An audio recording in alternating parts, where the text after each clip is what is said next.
Buenas noches para todos. Queremos agradecer la puntualidad de los que están ingresando en este momento.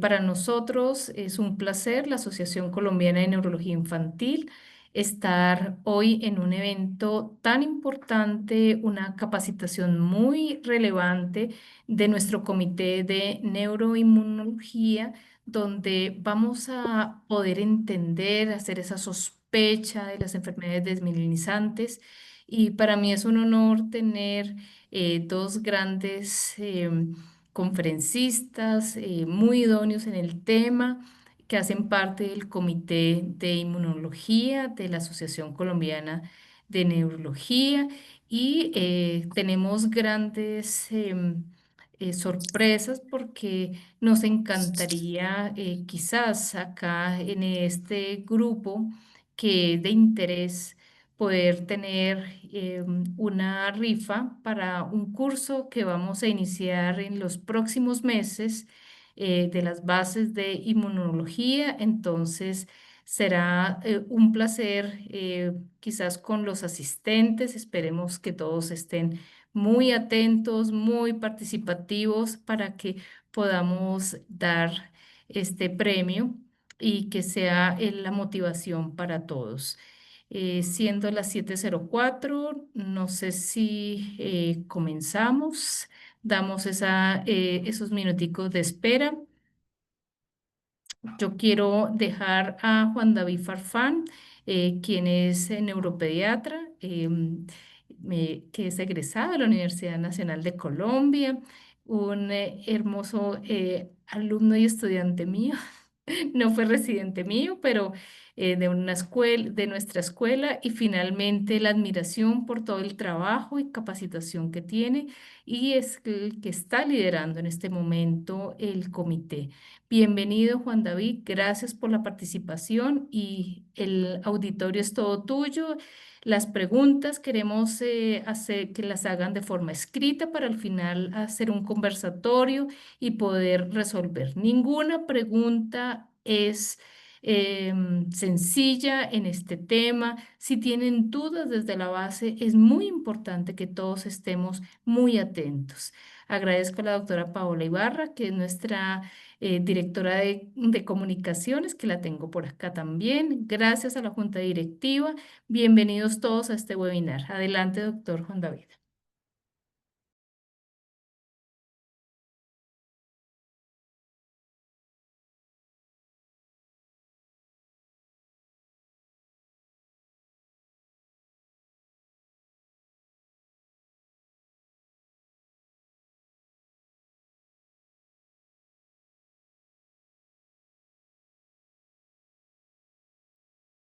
Ya, buenas noches a todos, ¿me escuchan bien?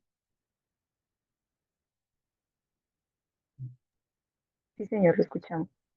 Bien, perfecto. Bueno, muy buenas noches a todos. Les damos la bienvenida a este webinar sobre enfermedades desmielinizantes adquiridas en pediatría, un área que es de enorme relevancia y que está en constante evolución en la neurología pediátrica.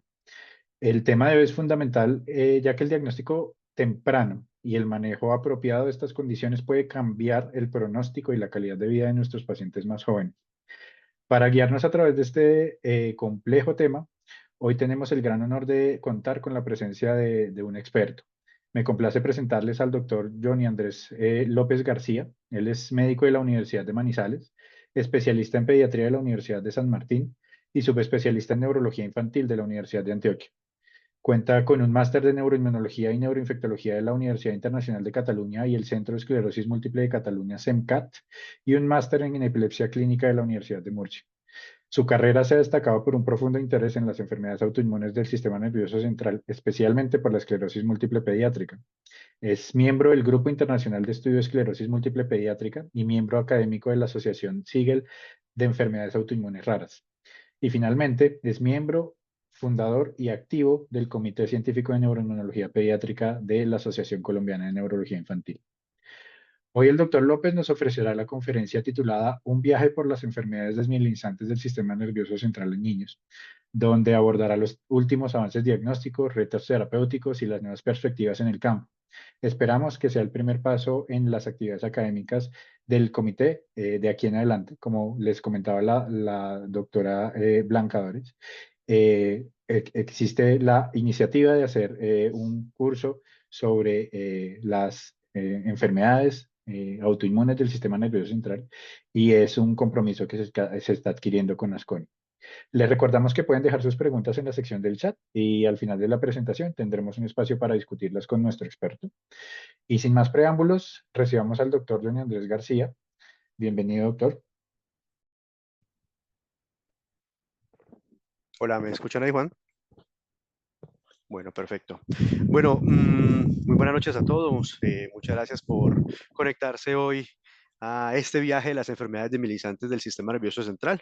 Lo queríamos titular así porque quiero que me acompañen en este viaje para conocer diferentes formas de presentación de las enfermedades debilitantes del sistema nervioso central que cada vez vemos más en los servicios de urgencia, cada vez se ven más en nuestras consultas externas y cada vez van explotando más todos estos procesos de enfermedades debilitantes del sistema nervioso central en neuropediatría.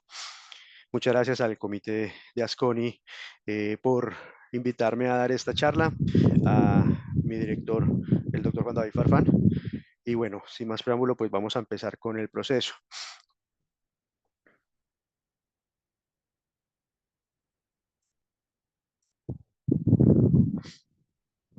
Como ya me presentó el doctor, yo soy Johnny Andrés López García, soy neurólogo infantil de la Universidad de Antioquia. Pertenezco al grupo de estudio internacional de esclerosis múltiple neuropediátrico y trabajo actualmente como neurólogo infantil en la ciudad de Medellín, en el Centro de Neuropediatría CEMPI.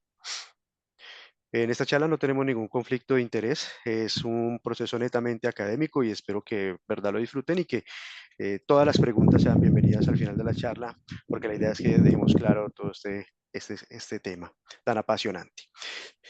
Los síndromes neuroinflamatorios del sistema nervioso central en los últimos tiempos han tenido un espectro de expansión bastante amplio, pero cada vez ha sido más difícil llegar a un diagnóstico de precisión en estos síndromes neuroinflamatorios, dado que todos los pacientes tienen una superposición generalmente de presentación de los síntomas que lleva a que sea difícil llegar a una aproximación precisa.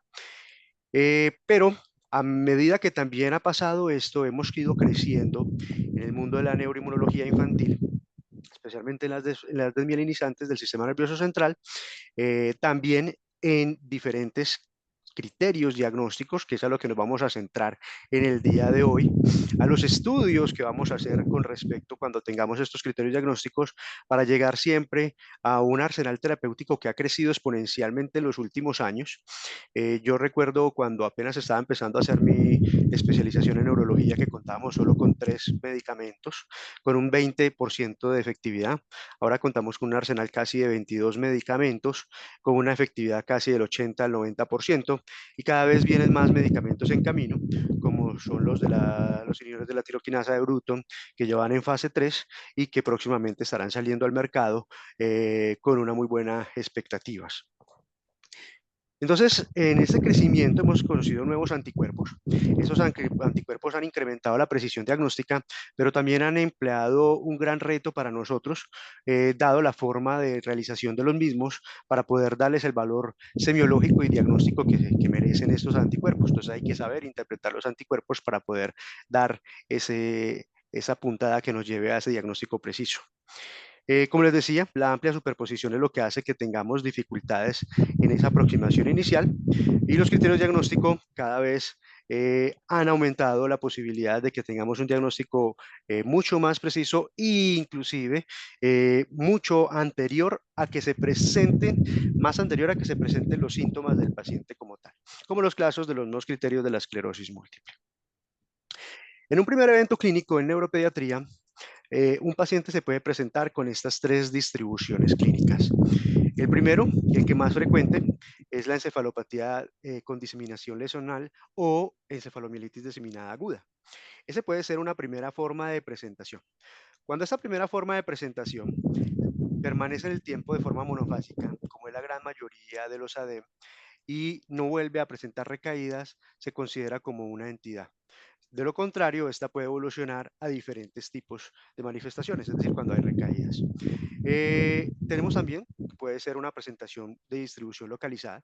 El paciente se puede presentar con una neuropatía óptica, con una mielopatía aguda, con un síndrome de área postrema, con un síndrome aislado del tronco, con un síndrome cerebral aislado, con manifestaciones radiológicas precisas que nos hacen pensar en un primer evento clínico. Sin embargo, la gran mayoría de nuestros pacientes tienen una distribución polifocal que cuando es sin encefalopatía nos hace pensar y nos hace orientar hacia enfermedades desmielinizantes diferentes a la DEM. Cuando presentan con encefalopatía, vamos a pensar siempre en el primer eslabón que es el ADEM. Como ven en esta imagen, el ADEM, como les decía ahorita, puede permanecer simplemente en el tiempo sin nuevas recaídas y conformar una entidad que se llama ADEM, o ese ADEM puede evolucionar con neuritis óptica, con otras manifestaciones y nos puede evolucionar hacia una esclerosis múltiple, que es lo que se llama un ADEM multifásico, y los ADEM multifásicos, que va a ser la primera manifestación clínica en la mayoría de nuestros pacientes pediátricos, pueden evolucionar a un MOGAD en el 60% de los casos, a un espectro de la esclerosis múltiple, como les decía, u otras manifestaciones polifocales que pueden llevar a la neuromielitis óptica. Entonces, esa combinación de todos esos síntomas que ustedes ven ahí pueden llevar inicialmente a estos 4 primeros síndromes. Pero más adelante vamos a ver en la charla que esos 4 se nos están quedando cortos y cada vez ampliamos un poquito más el espectro de presentación de todas estas enfermedades desmielinizantes. En la encefalomielitis diseminada aguda, el paciente se presenta siempre con encefalopatía aguda, con déficits multifocales y una resonancia cerebral que evidencia compromiso inflamatorio multifocal. La neuritis óptica, que puede ser solita o combinada con una mielitis, presenta con dolores o movimientos oculares, visión borrosa, caída de la agudeza visual, discromatopsias, con o sin edema del disco óptico, que nos van a orientar a diferentes presentaciones, como vamos a ver en lo largo de la charla. La neuritis óptica más mielitis que se pueden presentar conjuntamente o aisladas, como hemos dicho ahorita, en un compromiso simultáneo de neuritis óptica y médula espinal. La mielitis aguda con compromiso motor sensitivo en uno o más miembros, difusión vesical asociada. Y como siempre vamos a tener también algunas manifestaciones diferenciales como la mielitis flácida aguda, con pérdida aguda de tono, fuerza muscular, reflejo, ausentes en los miembros inferiores, superiores y compromiso motor frecuente. Entonces, todos estos síntomas que acabo de leer simplemente nos dicen toda la variedad de presentaciones que puede tener un paciente cuando lo enfrentamos por primera vez con una posible enfermedad desmielinizante del sistema nervioso central. Para ello, es muy importante que todos hagamos lo posible por hacer todo lo necesario para llegar a un diagnóstico. Y hablo de todo lo necesario, les coloco un ejemplo. A veces llega un paciente con una cuadriparesia, un paciente que viene con una severa compromiso que nos hace pensar en una mielitis aguda y se nos olvida que ese paciente también puede tener una neuritis óptica y muy probablemente va a necesitar que le hagamos leer la cartilla, que le hagamos un fondo de ojo adecuado, que miremos a ver el desgaste del rojo, o sea, todos los componentes semiológicos que nos pueden orientar hacia diferentes diagnósticos. Y es muy importante hacer todo, o sea, una semiología completa, porque eso nos va a enriquecer la aproximación diagnóstica de nuestros pacientes. Entonces, la semiología sigue siendo muy, muy importante. Y dentro de ellos, también es muy importante el protocolo de resonancia magnética, como veremos más adelante. Estos son los 3 criterios diagnósticos que encontramos en el momento de las 3 grandes entidades del sistema nervioso central. Recordemos que ADEM como tal es un síntoma, o sea, una presentación, una forma de presentación que puede convertirse solamente en entidad cuando se permanece en el tiempo sin recaídas y los criterios siguen siendo los del 2003, entonces no se han actualizado. Pero los criterios, tenemos los de la neuromielitis óptica, los criterios diagnósticos para la enfermedad por el anticuerpo que va dirigido a la glicoproteína del oligodendrocito de la mielina, que es una enfermedad, no es un desorden, contrario al de la neuromielitis óptica, que se considera un desorden. El NMOSD es un síndrome o un disease, no es una enfermedad como tal, sino que no está relacionada con o sea, no está fenotipificada por el anticuerpo. Y los diagnósticos de esclerosis múltiple del 2017, que fue la última revisión de los criterios de McDonald como tal clínicos, más la revisión que tenemos del año pasado, del noviembre del 2024 en Copenhague por el doctor Montalbán, que amplía un poco la forma de aproximación a los pacientes que tienen esclerosis múltiple. Entonces vamos a empezar a hablar de cada uno de ellos para que veamos todo el espectro de presentación de estas enfermedades. El diagnóstico de la esclerosis múltiple es fundamentalmente clínico hasta la aparición de los criterios del 2024, que ya nos hablamos solamente de un diagnóstico de aproximación clínica, sino un diagnóstico de aproximación biológica, dado que la resonancia magnética y algunos cortes especiales y algunos biomarcadores nos permiten hacer un diagnóstico inclusive antes de que el paciente presente clínica para la presentación de la enfermedad como tal. La revisión de los criterios diagnósticos permite un diagnóstico mucho más acertado y preciso e idóneo. Y un diagnóstico preciso, como les decía al principio, va a llevar a un tratamiento mucho más adecuado y una mejora de la calidad de vida. En 1983 empezaron los criterios de Posner, los cuales han tenido 5 revisiones hasta la fecha. Pero los del 2017 no contraponen a los del 2024, se complementan. Entonces, digamos que es una actualización de los criterios del 2027. Y todos estos, es muy importante, que es una enfermedad, yo creería que las únicas enfermedades donde la resonancia magnética es vital para el diagnóstico del paciente, para el acompañamiento del pronóstico y para el acompañamiento de la respuesta al tratamiento. Estas son las indicaciones que se utilizan o que se piden en el MAGNIS 2021 para la realización de una adecuada resonancia magnética para aplicar adecuadamente los criterios. Entonces, esta resonancia debe ser de cerebro, nervios ópticos, médula espinal completa, idealmente, una potencia mínima de 1.5 teslas, y las secuencias sugeridas siempre son T1 con y con gadolinio, perdón, un T2 pesado y un T2 FLAIR principalmente, que en el FLAIR es donde más brillan todas estas lesiones. Y para el estudio de nervios ópticos y médula espinal, todas las funciones que produzcan supresión de grasa y todo eso para poder mirar bien estas imágenes de médula principalmente y de nervios ópticos. Y actualmente se utiliza mucho lo que es la difusión, el mapa DC y la susceptibilidad. Y sobre todo la susceptibilidad, porque en susceptibilidad vamos a ver unos patrones nuevos incluidos en los nuevos criterios diagnósticos de esclerosis múltiple. Los criterios de diagnósticos de esclerosis múltiple del 2017 son los criterios que hizo el doctor Thompson. Estos criterios son aplicables también a pediatría. Sin embargo, tienen algunas características especiales.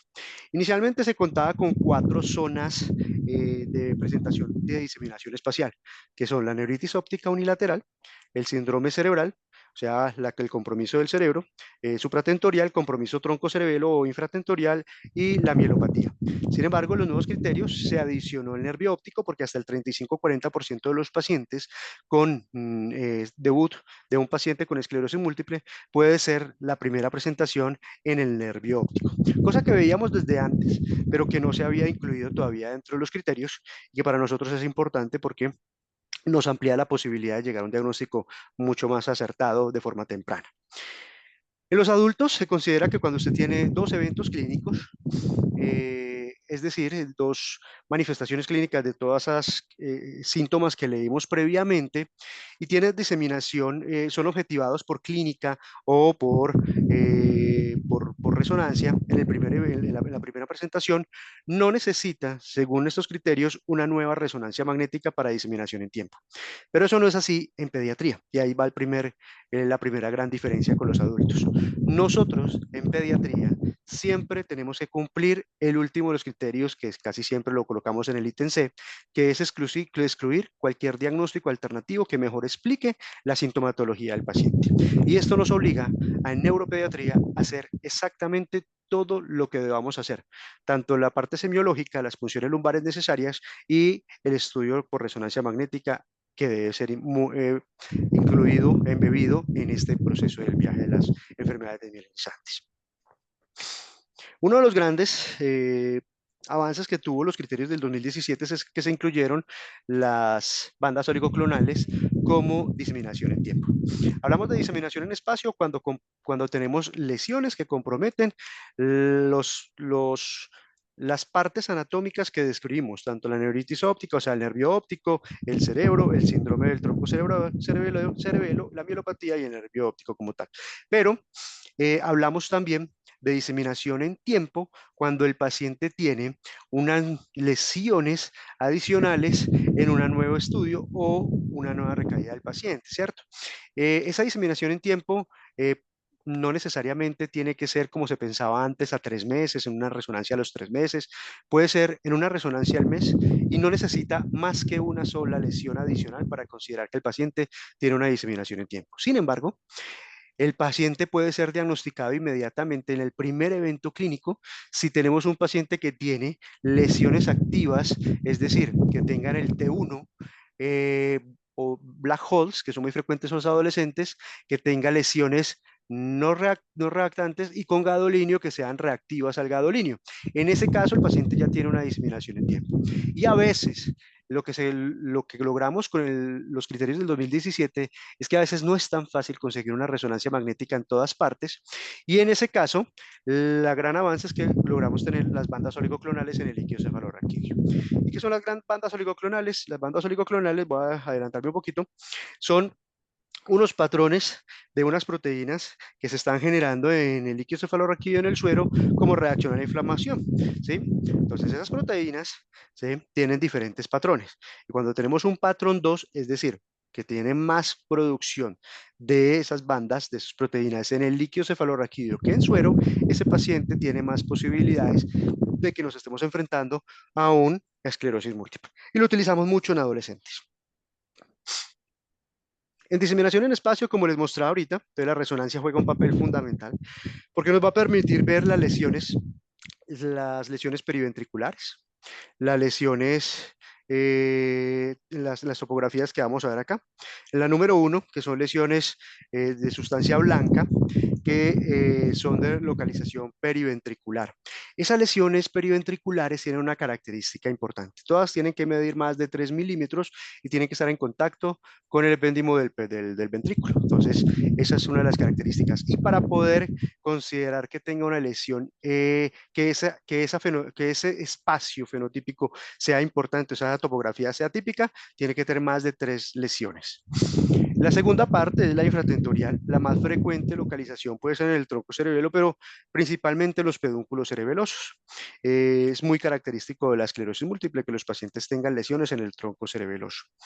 La tercera son las lesiones justacorticales, que son las llamadas lesiones en U. Que son lesiones muy características de la esclerosis múltiple, son lesiones en U que generalmente son las únicas que desaparecen cuando se hace tratamiento en la gran mayoría de los pacientes con esclerosis múltiple, porque la esclerosis tiene una tendencia a antes aumentar el número de lesiones o de placas desmielinizantes. La cuarta localización es cuando tenemos lesiones en la médula espinal. La característica de las lesiones de la médula espinal de la esclerosis múltiple es que son cortas, son menos de 2 metámeras generalmente y son múltiples en la gran mayoría de los pacientes. Esas lesiones generalmente van a localizarse en la región cérvico-torácica, casi siempre en los pacientes con esclerosis múltiple. Algunas en los niños, sobre todo, pueden ser confluentes, sobre todo en los menores de 12 años.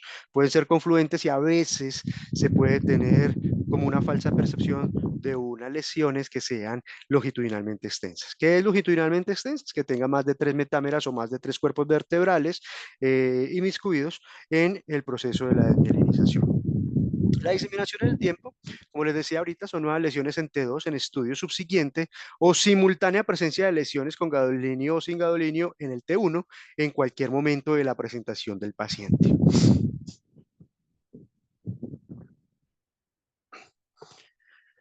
Y lo que les decía ahorita, la gran, digamos así, el mayor avance que tuvimos con los criterios del 2017 fue la presentación de las bandas oligoclonales, que realmente a nosotros en neuropediatría no nos cambió mucho, porque nosotros en neuropediatría siempre funcionamos a los pacientes cuando enfrentamos a una afección de este tipo, ya sea que tenga una encefalopatía o ya sea que tenga alguno de los otros componentes, porque casi siempre hacemos diagnósticos diferenciales con enfermedades infecciosas o con otras enfermedades autoinmunes. Pero sí es muy importante pedir las bandas oligoclonales, que se hacen en suero primero y en líquido cefalorraquídeo simultáneamente para ver el patrón de presentación que nos oriente. El tipo 2 nos orienta hacia la esclerosis múltiple propiamente dicha. El tipo 3, por ejemplo, nos puede orientar hacia otras enfermedades autoinmunes o infecciosas.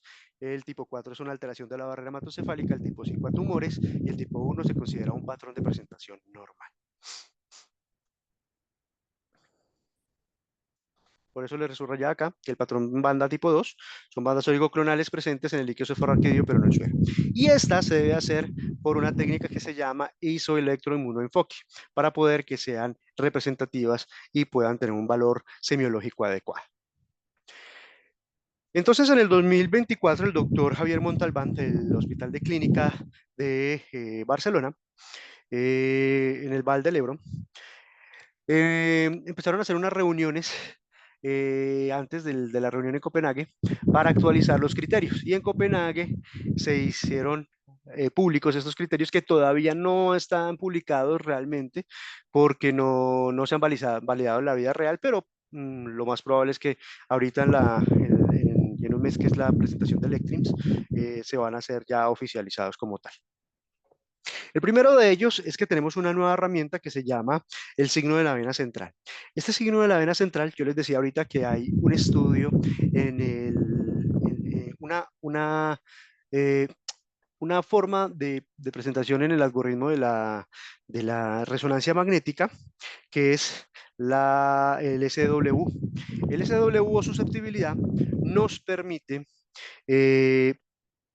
encontrar esta presentación de la vena del signo de la vena central. ¿Qué es el signo de la vena central? Es simplemente el proceso de inflamación que se presenta alrededor de las vénulas de la placa desmielinizante, de la cual ya nos hablaba el doctor Dawson hace muchísimo tiempo previamente, y que nos ayuda a que el paciente presente estos síntomas de la vena central, que se ve simplemente como un gusanito que atraviesa la placa desmielinizante. Cuando ese gusanito, ese signo de la vena central, se observa más de 6 en el paciente que tenga varias lesiones o placas desmielinizantes. En los niños es más frecuente encontrar muchas placas desmielinizantes porque su reacción inflamatoria es severa.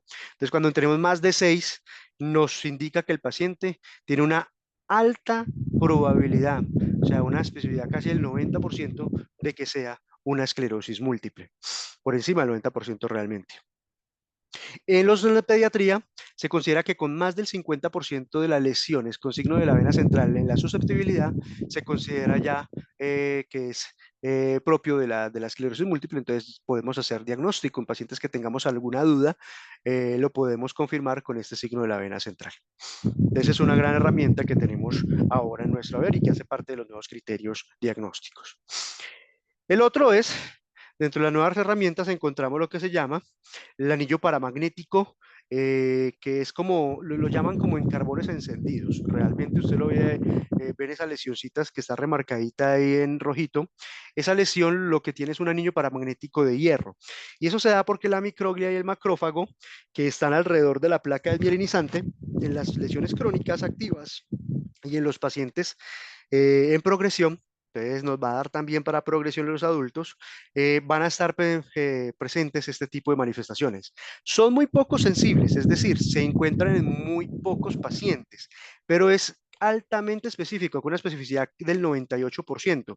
Es decir, si usted lo encuentra, es casi que patognomónico de una esclerosis múltiple. Otra de las herramientas encontradas son las cadenas ligeras capa. La cadena ligera capa, que son estas cadenas que ustedes ven allí, ¿sí? La cadena ligera, la que está en rojito, lo que nos permite es, en el contexto de inflamación crónica, se produce a nivel intratecal en un exceso de cadenas de este tipo, ¿cierto?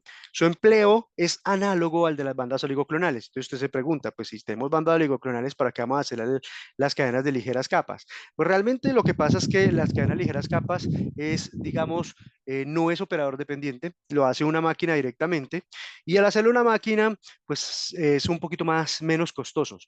Entonces, ese menos costo puede facilitar que en lugares donde ser bandas oligoclonales necesiten de una persona entrenada, pues se puede pueda ser reemplazado por este tipo de tecnología que es de bajo costo y que es más fácil de interpretación y que es mucho más sensible porque pues, nos va a dar, la máquina nos va a dar el resultado inmediatamente.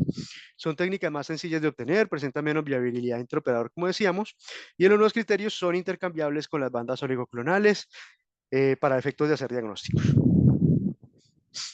Y el otro es el diagnóstico biológico, que lo que les decía previamente.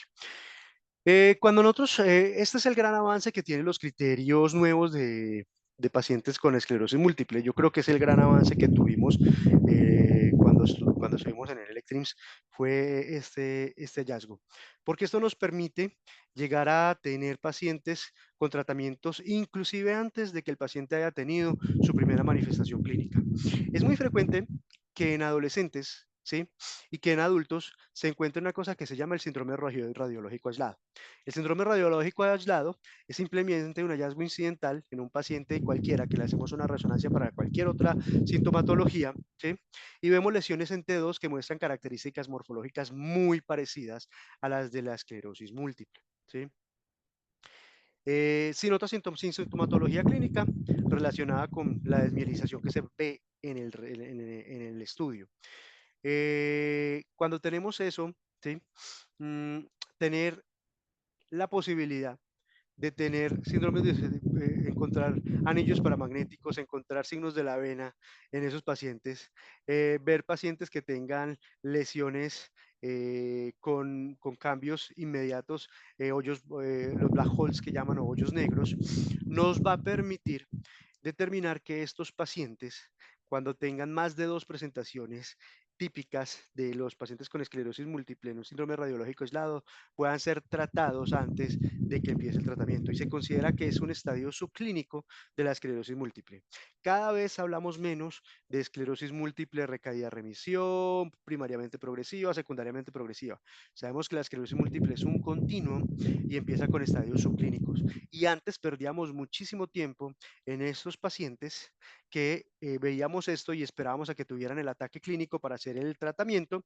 Ahora, cuando estamos seguros de que esos pacientes le aplicamos diagnósticos como el del signo de la vena o el signo del anillo paramagnético y encontramos algunas de estas cosas, o inclusive bandas oligoclonales en estos pacientes o cadenas kappa, y aplicamos eso a estos pacientes con síndrome radiológico aislados, nos da la posibilidad de empezar el tratamiento agresivo desde antes y el paciente tiene una mejor calidad de vida y mejor respuesta, con menos recaídas e inclusive con menos posibilidad de progresión a largo plazo. Y ese fue, yo creo que el gran avance que tuvimos con los criterios diagnósticos nuevos del 2024. Lo que les decía, se hizo una inclusión del nervio óptico en el tratamiento de estos pacientes. El nervio óptico como quinta topografía. Estos son los estudios a la izquierda que promueven esta presentación. La neuritis óptica se presentaba, como les decía ahorita, más o menos en el 35% de los pacientes con esclerosis múltiple en su debut.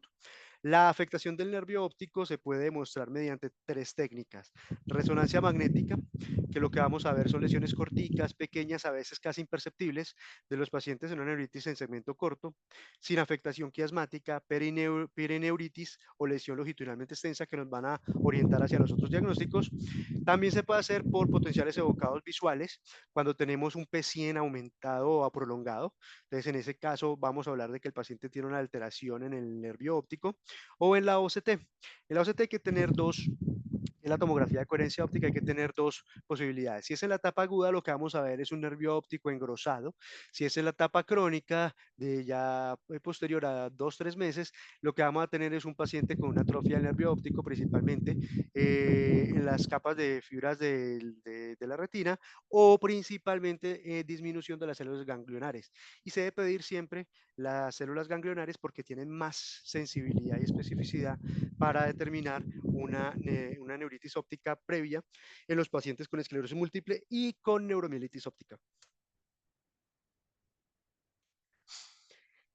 En ese sentido, cada vez vemos que la diseminación en tiempo prácticamente deja de ser necesaria porque cada vez hacemos diagnósticos en el primer evento.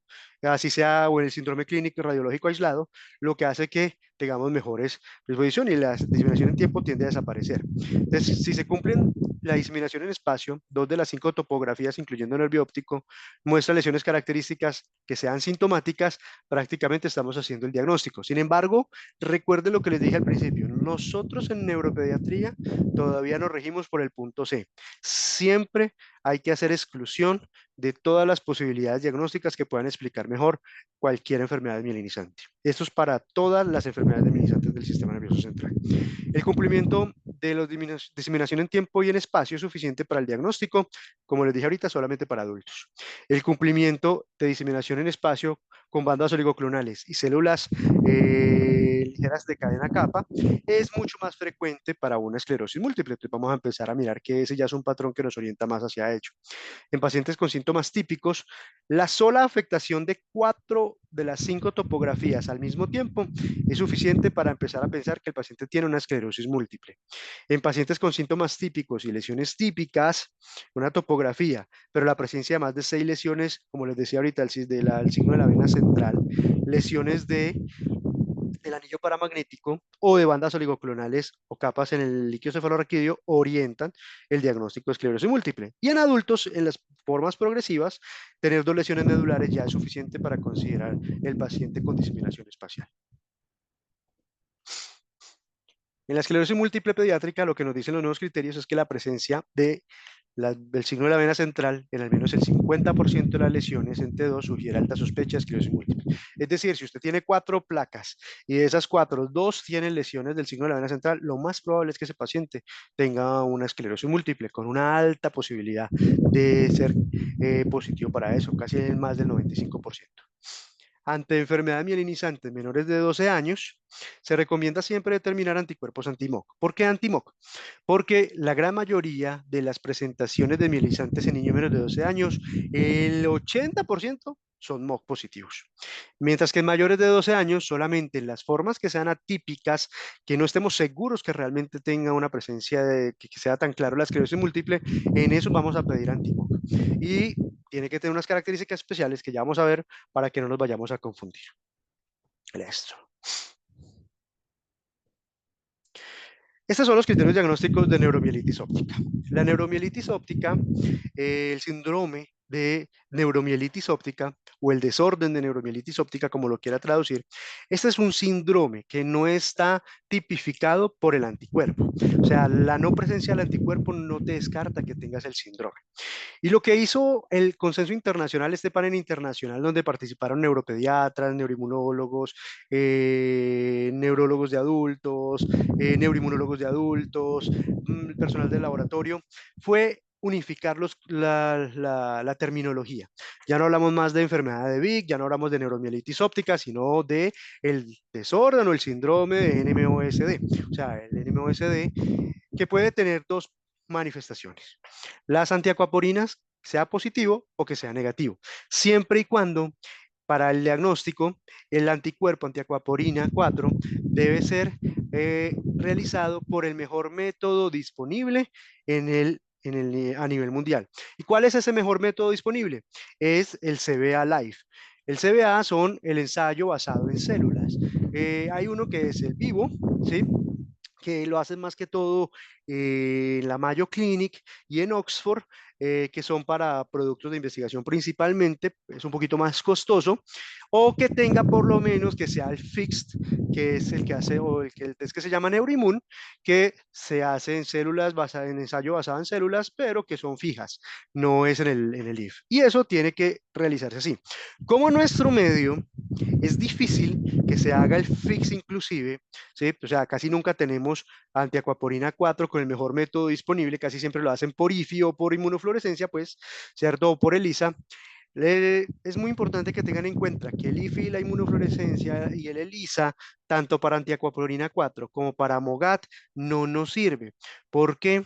Porque la gran mayoría nos daba muchísimos falsos positivos, ¿sí? Casi el 80% de falsos positivos con esos 2 métodos. Entonces no nos da una información real y adecuada. Por eso tiene que hacerse por CBA.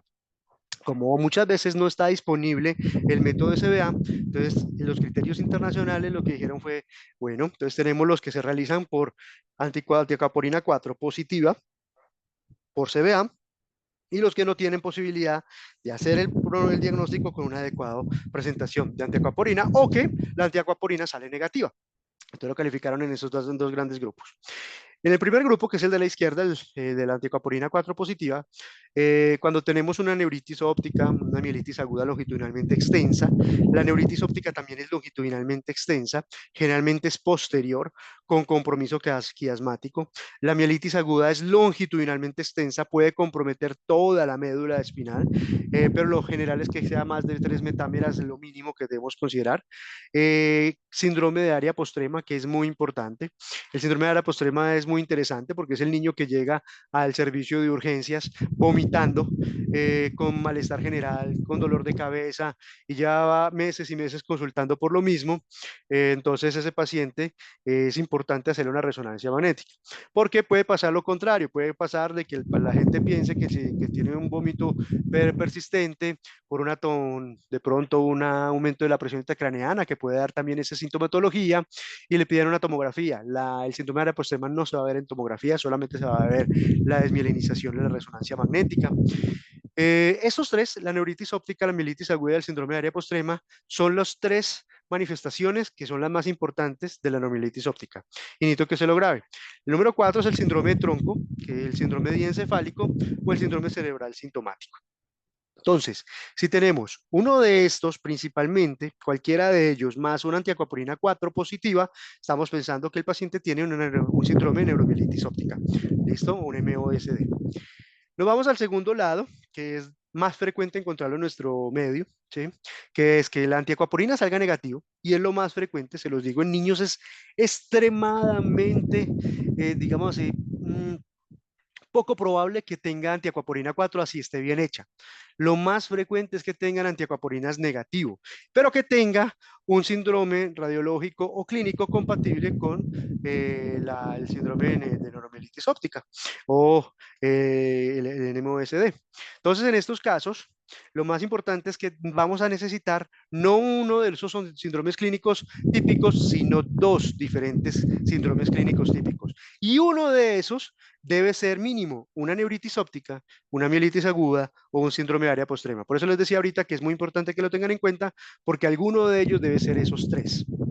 No me sirve, por ejemplo, si yo tengo un síndrome diencefálico y un síndrome y una neuromielitis óptica con antiaquaporina negativo, así haya tomado súper bien con CBA fixed, me sale negativo y tiene un síndrome diencefálico positivo, ese no me califica todavía para el síndrome de neuromielitis óptica. Va a necesitar que el paciente tenga una recaída diferente u otra manifestación diferente y una de ellas sea neuritis óptica, mielitis o síndrome de área postrema para considerarlo dentro del espectro de la neuromielitis óptica. Entonces, por eso es muy importante tener eso en cuenta y cumplir los requerimientos que les decía ahorita, exclusión de diagnósticos alternativos. Por eso es importante en este caso siempre la resonancia magnética, porque en estos pacientes siempre cuando estemos enfrentados hacia la segunda parte, o sea, los antiaquaporina negativos o no disponible el método adecuado, que es la gran mayoría de nosotros, vamos a tener que sustentar el diagnóstico con los hallazgos neuroimagenológicos y muchas veces vamos a tener que esperar que el paciente tenga una recaída para poderlo calificar dentro del proceso del síndrome de neuromielitis óptica, que es lo que tenemos hasta ahora. Sin embargo, les digo de una vez, el 25 de septiembre, que es la reunión de ECTRIMS, se van a dar por los nuevos criterios de neuromielitis, del síndrome de neuromielitis óptica. Entonces, muy probablemente muchas de estas cosas van a cambiar, pero esto es lo que tenemos hasta hoy. En el caso de que cambie mucho, pues se los haremos saber también, porque la idea es que sigamos en estos procesos de actualización en enfermedades neuroinmunológicas. Pero salen ahorita los nuevos criterios para neuromielitis óptica, síndrome de neuromielitis óptica. Y por último, tenemos el MOGAD. El MOGAD, por el contrario, a diferencia del síndrome de neuromielitis óptica, la D de MOGAD sí significa enfermedad. Entonces, este es una enfermedad que es asociada al fenotipo generado por el anticuerpo, la glicoproteína del oligodendrocito de la mielina. Es un anticuerpo que tiene un epítope externo, por lo tanto es muy fácilmente predictor de patología inflamatoria. Entonces, como está externo, se expone a esa reacción y esos pacientes sí son una enfermedad. En este vamos al revés, vamos de la enfermedad al anticuerpo. Estos son los criterios diagnósticos. Tenemos un core clínico importante. Estos pacientes, si ustedes ven, son muy parecidos a la NMOSD en su presentación. Tienen una neuritis óptica, sin embargo, las características radiológicas son completamente diferentes. Ya las vamos a ver en comparación para que tengamos más claro todo. Una mielitis que es completamente diferente porque esta es toracolumbar principalmente. También puede ser longitudinalmente extensa, pero puede ser cortas y mínimo una de ellas debe ser longitudinalmente extensa. La forma de presentación más frecuente es en forma de ADEM. Como les decía ahorita, el 60-80% de los casos de ADEM en niños menores de 12 años terminan siendo MOGAD positivos, ¿sí? Sin embargo, hay un 20% que pueden evolucionar a otras cosas, como el ADEN-NO, que es neuritis óptica, que el 90% de esos son positivos, o el CRION, que es otra forma de presentación repetitiva de neuritis óptica, o el AD multifásico MS, que se va a evolucionar a esclerosis múltiple, que es muy poco frecuente, casi en el 10% solamente. Una forma cerebral, que puede ser mono o polifocal, es decir, como una manifestación solamente o múltiples manifestaciones, ataxias, alteraciones motoras, sensitivas, todo, según el sitio de localización de la presentación. El síndrome de tallo cerebral, con déficits propios de allí, y la encefalitis cortical cerebral, con o sin convulsiones. Esa es una de las nuevas presentaciones que se ha descubierto en los pacientes con MOGAD, y es una encefalitis que se presenta principalmente la sustancia gris, que esta tiene la desventaja que casi siempre va a dejar una necrosis laminal cortical y va a generar en pacientes que queden con epilepsias, ¿sí? De la gran mayoría van a tener convulsiones, lo que se llama un síndrome de Flares, pero en este momento también se puede presentar solamente como encefalitis, ¿sí? Cortical de la sustancia gris cerebral. Entonces, ahí ampliamos el MOGAD. La otra que nos puede presentar alteraciones encefalitis con el compromiso de la sustancia gris, pero principalmente interna en la lesión mesial, son los anti-NMDAR. Pero en este caso, pues no nos vamos a referir a ellos, solamente nos vamos a referir al MOGAD. Entonces, cuando ya tenemos alguna de estas manifestaciones, vamos a ver si el paciente tiene el anticuerpo positivo o no, ¿cierto? Y ahí es donde hacemos el estudio del test de anticuerpo que se hace por CBA en suero. Tanto neuromielitis óptica como MOGAD, los estudios de los anticuerpos se hacen en suero, no en líquido cefalorraquídeo, excepto un 10% de los MOGAD, que ya les voy a decir, pero que se dan más en adultos, que se hacen solo en líquido cefalorraquídeo. En suero se hace el CBA, generalmente lo hacemos por FIX, pero ya les voy a explicar. Y es muy importante porque esto nos va a decir dos patrones principalmente. Solo dos patrones para que se graben. Ahí hay 4, pero los vamos a resumir en 2. Uno que es claramente positivo cuando tenemos unos patrones CBA por encima de 1 de 100, de 1 en 100, que es el fixed, o de 1 en 640, que es si lo hacen en el LIF. Pero como les digo ahorita, el CBA Live casi nunca se hace pues por términos de costos y por términos de facilidad de aplicación. Ese Clear Positive nos dice que el paciente, con solo que tenga alguna de las alteraciones del core clínico, neuritis óptica, mielitis, ADEN, que es lo más frecuente, y tenga eso positivo, ya lo calificamos como un MOGAD positivo. El otro contexto es que los niveles sean muy bajos, ¿sí? Sean reportados como bajamente positivos. ¿Qué quiere decir bajamente positivos? Que están entre para ser positivos se considera 1 en 10 en fixed, y para ser positivos en el LIF, ya se lo voy a mostrar, es en 1 en 160. Entonces, si tenemos entre 160 y 640 en el LIF, o entre 10 y 100 en el fixed, que es el que nos vamos a aprender, ese paciente lo más probable es que tenga un bajamente positivo. Entonces, si ese es bajamente positivo, así tenga un core clínico muy sugestivo, nos tenemos que llenar de otras razones, y ahí nos vamos a la resonancia magnética para poder defender el diagnóstico de MOGAD. Lo mismo pasa si el paciente tiene, unos reportan, como la mayoría de las veces hacen, si es negativo o positivo. Cuando nos reportan que es negativo o positivo, es un poco más difícil. ¿Por qué? Porque ese positivo o negativo no nos dice absolutamente nada. Ahí tienen que mirar dos cosas. Uno, que el anticuerpo lo hayan tomado sin que le hayan empezado plasmaféresis o esteroide, porque eso nos puede dar un falso negativo. Y segundo, mirar por qué mecanismo lo hicieron, ¿cierto? Si es negativo, lo que hay que hacer es llenarnos de razones, resonancia, más manifestaciones clínicas y ver la evolución del paciente para poder mirar si el paciente va a evolucionar hacia un MOGAD, ¿sí? Entonces ese nos embarra un poquito más el proceso de diagnóstico. No es tan sencillo cuando nos reportan positivo o negativo, bajamente positivo o negativo. Si nos dicen sí, positivo o negativo, no nos dice absolutamente nada, porque el positivo puede ser que tenga títulos bajos de 1 de 10 en 100, pero no nos dice realmente que el paciente tenga un MOGAD. Y si es negativo, no nos lo descarta del todo. Entonces, es muy importante mirar bien ese proceso. Si es un LIF o un FIX bien hecho y nos lo reportan negativo, quiere decir que tiene menos de 1 en 10 en el FIX, ¿sí? Y ese nos hace muy poco probable el proceso de que sea un MOGAD. Pero siempre, como yo les decía, es mejor mirar siempre el punto C, que hay que ampliar el diagnóstico al que mejor nos excluya el proceso o que nos explique el proceso de desmielinización del paciente. Entonces, en este caso hay que hacer una resonancia magnética, donde vamos a ver lo mismo en la parte de la neuritis óptica, la mielitis y el síndrome de tallo cerebral. En la neuritis óptica clásica del MOGAD es una neuritis óptica que es bilateral simultánea con papilitis muy marcada. Es tan marcada que se puede ver en la resonancia. Sin embargo, pues en el fondo de ojo también lo vamos a ver. Es longitudinalmente extensa, pero es anterior. Nunca produce compromiso del quiasma, ¿sí? Y produce un realce tan inflamatorio, tan severo, que puede producir un realce perineural del óptico, es decir, de la grasa perineural que recubre el nervio óptico. La mielitis es longitudinalmente extensa y principalmente compromete el cono, y su presentación es central. En las tomografías de 3 Tesla se puede ver el signo de la H, un compromiso completamente central del cordón.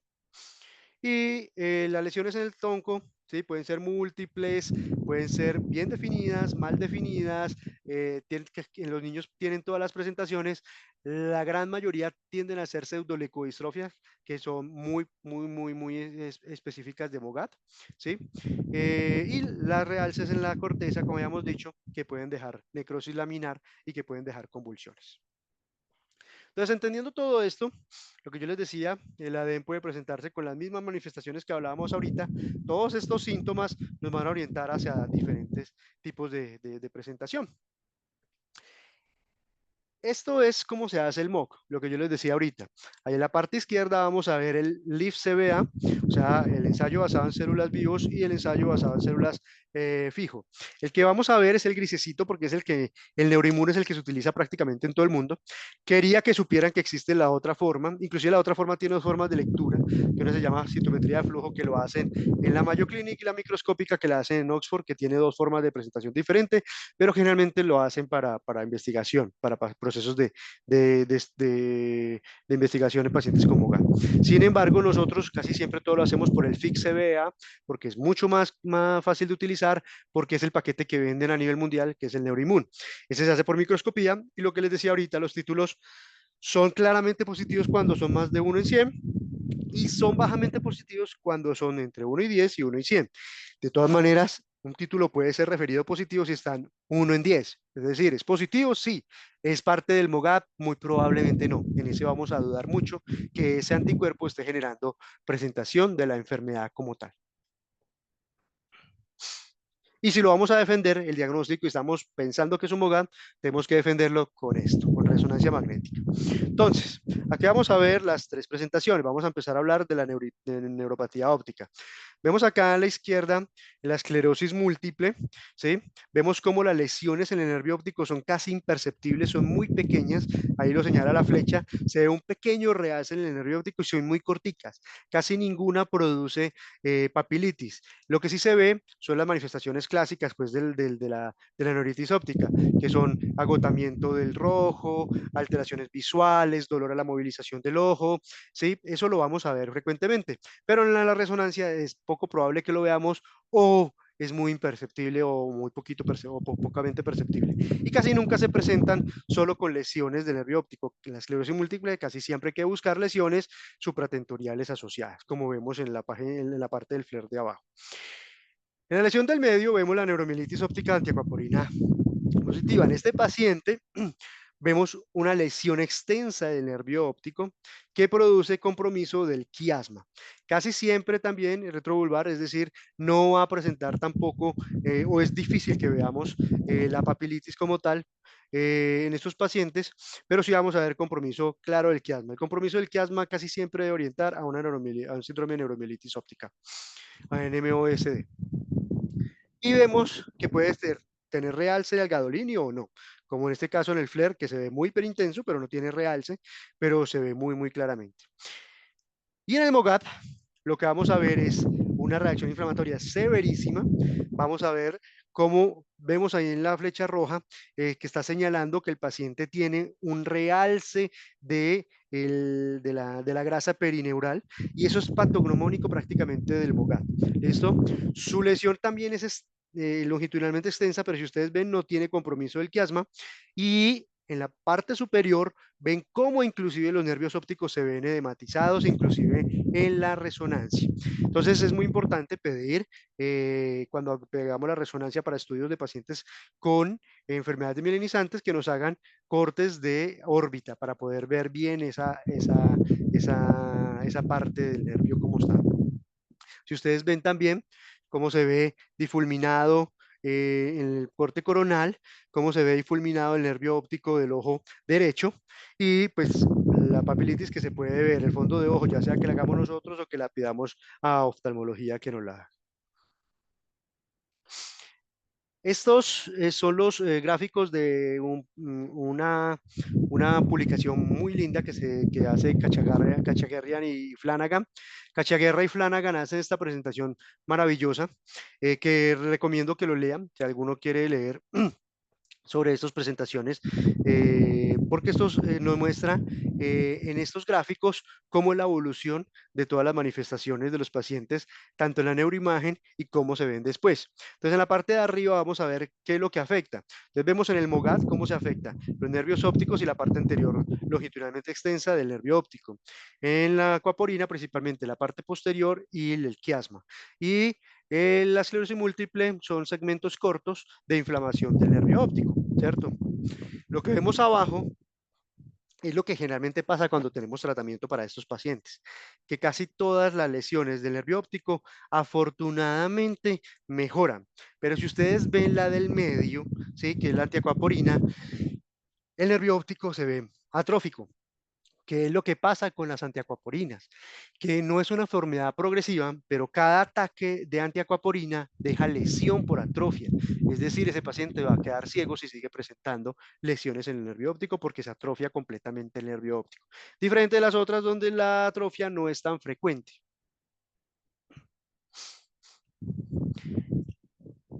Síndrome cerebelo tronco, listo, ¿qué vamos a ver? Entonces, lo mismo, en la página, en la parte izquierda, la esclerosis múltiple. Entonces, vamos a ver en la parte de arriba en el flare y en el gadolinio con T1, lesiones que brillan, que son ovoideas, son pequeñas, como dedos, que ya fueron descritas hace mucho tiempo por Dawson y que ustedes las conocen mejor que cualquiera. Y ahí vemos las lesiones periventriculares, esas lesiones son muy características de esclerosis múltiple. En la parte del T1 inferior vemos cómo se presentan los hoyos negros o black holes, ¿sí? Y las lesiones en el pedúnculo cerebeloso, que son característicos de los pacientes con esclerosis múltiple, pero en MOGA también se pueden presentar lesiones del pedúnculo cerebelo. En la parte del medio vemos las antiacuaporinas.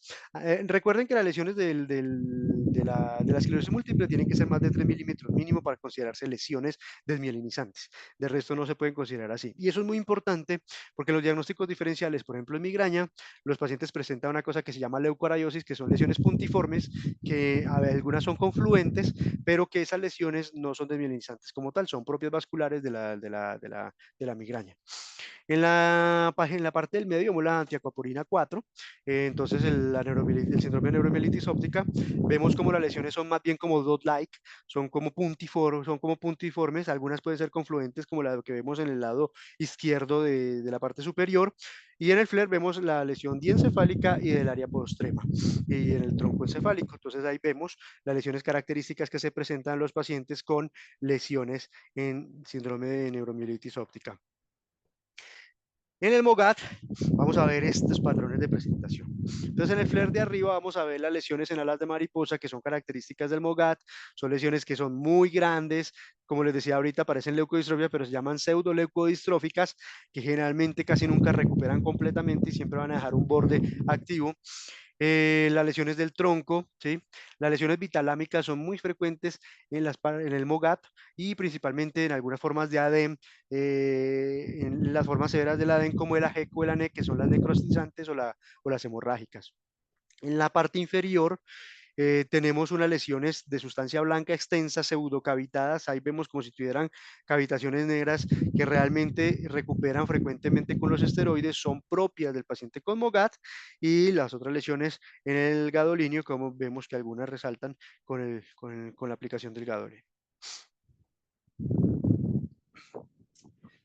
También vamos a ver en el SW, vamos a ver en la esclerosis múltiple en la parte de la izquierda, el signo de la vena, que es esa placa que tiene una lesión central, como si tuviera un negrito dentro de la lesión de la placa. Eso es lo que vamos a ver en las lesiones de la vena central, es lo que vamos a buscar. Y en el FLAIR de la parte del MOGAD, porque la antiacoprina no cambia, sino la parte final en el MOGAD, vemos cómo se ven en el DWI, o sea, la difusión, cómo se ve ese gran compromiso de sustancia gris producido en los pacientes con síndrome de encefalopatía, encefalopatía con convulsiones o sin convulsiones del MOGAD.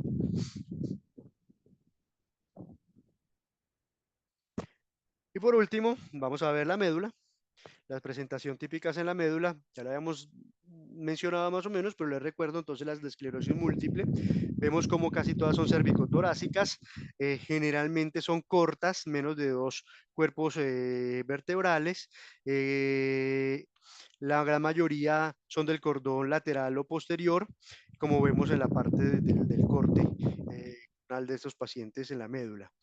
Los pacientes en este STIR de la neuromielitis óptica, vemos una panmielitis porque vemos una lesión longitudinalmente extensa que va desde el bulbo hasta prácticamente la región lumbar.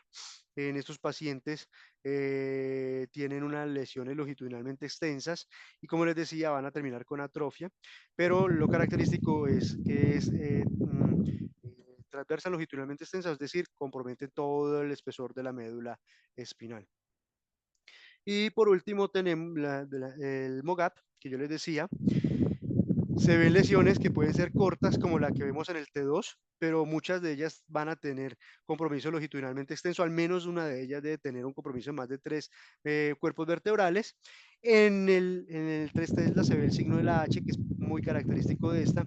Y si ustedes ven en el T1 GD, que es la última imagen que está con el círculo amarillo, con el óvalo amarillo más bien que círculo, ahí lo que vamos a ver es un pequeño realce que se ve bordeando el cono medular. A veces es muy difícil verlo, pero si usted ve esa lesión bordeando el cono medular, debe pensar que el paciente tiene un MOGAD. Y ese paciente hay que investigar, así el paciente no tenga otros síntomas, que cómo está miccionando. Y hay que hacer una ecografía pre y postmiccional, porque si ese paciente se nos pasa, va a quedar con una vejiga neuropática el resto de su vida, que va a ser muy discapacitante para ese paciente.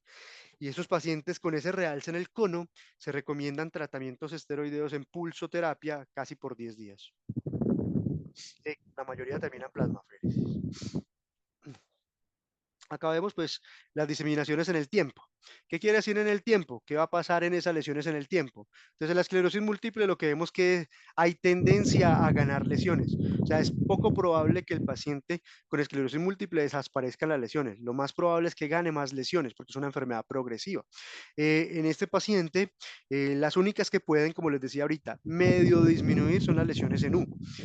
Acá en el paciente de la neuromielitis óptica, esa lesión que habíamos hablado ahorita, esa panmielitis, como ustedes la ven ahí, de toda la médula, muy probablemente cuando el paciente nos llega tarde, lo que vamos a ver es una atrofia de la médula espinal. Y eso también hace parte del diagnóstico del paciente del síndrome de neuromielitis óptica, porque así no veamos la lesión aguda, esa atrofia esa panatrofia de ese cordón medular, muy probablemente secundario a esta patología.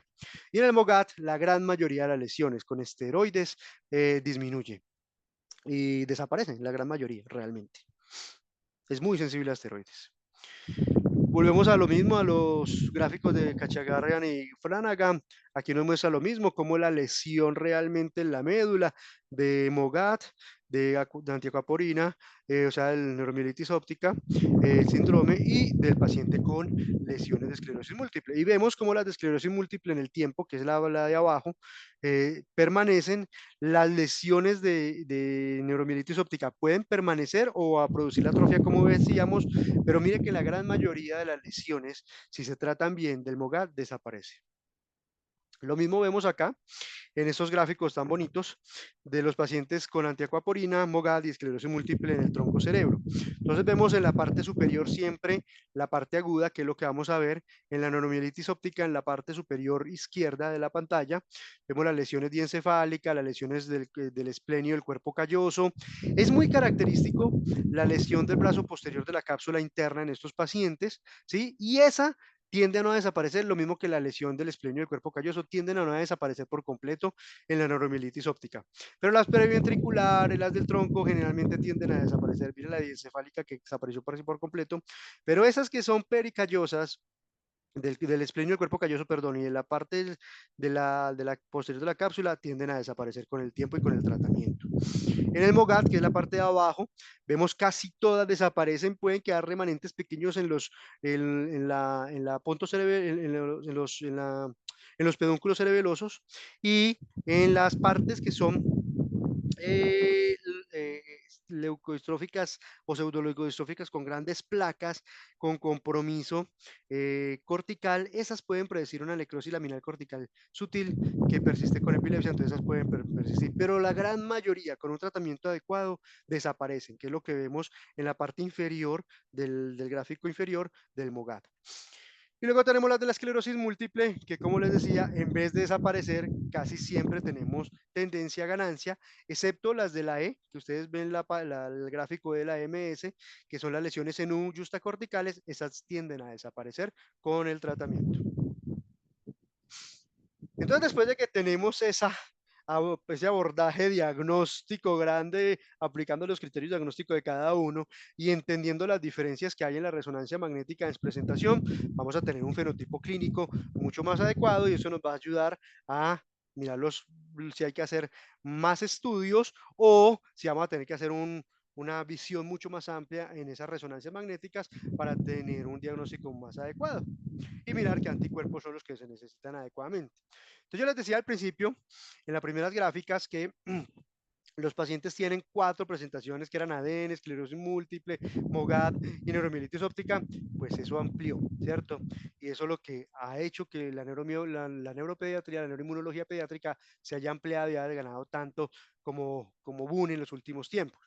Entonces vemos, por ejemplo, acá que tenemos o un paciente que tiene fenotipo de neuromielitis, de síndrome de neuromielitis óptica, puede tener las 2 presentaciones, puede ser MOG positivo o antiacuaporina 4 positivo. Y la gran mayoría de los antiacuaporina negativos de estos pacientes con síndrome de neuromielitis óptica, el 40-60% termina siendo MOG positivo. Luego tenemos el MOGAD propiamente dicho, que tiene todas las formas de presentación que ya vimos. AD, neuromielitis óptica, mielitis transversa, síndrome de neuromielitis óptica como lo vimos arriba y la parte de la encefalitis con convulsiones.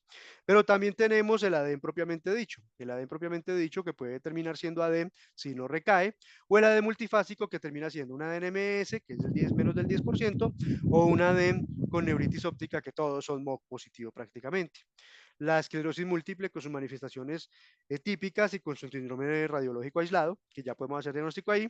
Y las dos nuevas manifestaciones son las encefalitis autoinmunes, que antes pensábamos solamente en anti-NMDAR, ahora hay que pensar en MOC, ¿sí? Como forma de presentación de encefalitis autoinmune, y las epilepsias autoinmunes, que ahora hay que pensar en MOC. Entonces, aparte del FIRES, del NORES, hay que incluir el MOC dentro de esas epilepsias autoinmunes propiamente dichas. Pero hay unos síndromes clínicos radiológicos que nos orientan hacia qué vamos a pensar, porque toda esta información a veces como que, satura mucho. Entonces, ¿cómo vamos a orientar a esos pacientes? Entonces, cuando tengamos una neuropatía óptica, si hay asociación de pérdida bilateral, ¿sí? De la agudeza visual central, cuando tienen compromiso de visión cromática, es decir, el desgaste del rojo, dolor retrocular, defecto pupilar aferente, fondo de ojo con edema del disco óptico, pues eso es una definición de neuropatía óptica, ¿cierto? Cuando es bilateral, con edema del disco, vamos a pensar principalmente que es un MOGAD en niños, ¿sí?